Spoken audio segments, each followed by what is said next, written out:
என் நெஞ்சில் குடியிருக்கும்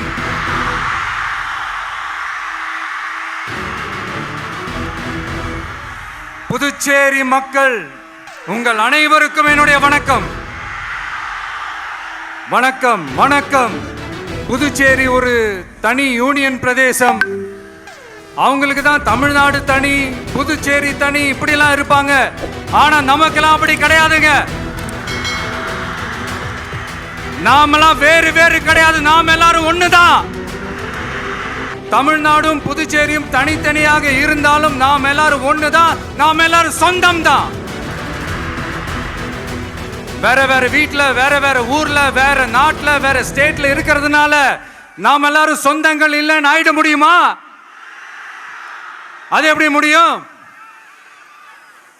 இப்ப பாத்தீங்களா, ஒருத்தருக்கு ஒருத்தர் பார்த்துக்கும் போது அந்த பாச உணர்வு, அதுதாங்க. அது மட்டும்தான். அது இருந்துட்டாலே போதும், வேற எதுவுமே தேவையில்லை. தமிழ்நாடு, புதுச்சேரி, கேரளா, கர்நாடகா, ஆந்திரா மட்டும் இல்ல, உலகத்துல எந்த மூலையில நம்ம வகைரா இருந்தாலும் அவங்க எல்லாருமே நம்மளோட உயிர் தான். அவங்க எல்லாருமே நம்மளோட உறவு தான். புதுச்சேரினாலே உடனே ஞாபகத்துக்கு வர்றது மணக்குள விநாயகர்,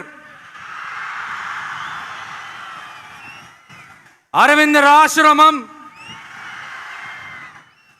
வில்லியனூர் மாதான் சொல்லி இவங்க எல்லாரும் ஞாபகத்தில் வருவாங்க. அது மட்டும் இல்ல, மகாகவி பாரதியார் அவர்கள் இருந்த மண்,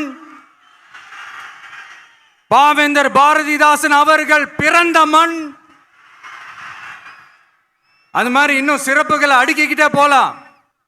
ஆனா அரசியல்னு வந்துட்டா ஒரு முக்கியமான விஷயத்தை பத்தி நம்ம சொல்லி ஆகணும். 1977 புரட்சி தலைவர் எம்ஜிஆர் அவர்கள் தமிழ்நாட்டில் ஆட்சி அமைச்சாங்க. ஆனா அதுக்கு முன்னாடியே 1974லயே இங்க புதுச்சேரியில அவங்களோட ஆட்சி அமைஞ்சது. இந்த விஜய் தமிழ்நாட்டுக்கு மட்டும்தான் குரல் கொடுப்பான்னு நினைக்காதீங்க. அப்படி பண்ணாத தவறு. புதுச்சேரி மக்களுக்கும் சேர்த்து தான் குரல் கொடுப்பான். அது என்னுடைய கடமையும் கூட.